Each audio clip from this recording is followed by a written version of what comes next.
নমস্কার, আমি মাহালম। দীর্ঘ ৮-১০ বছর ধরে আমি ফেরি করি।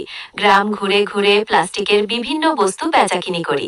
আর জানেন, এই ফেরি করার ফাঁকেই আমি দারুণ দারুণ বাঁশির বাজনা তুলতে পারি, নানা গানের সুরে। আমি চাই আমার এই আনন্দ সবার কাছে পৌঁছক।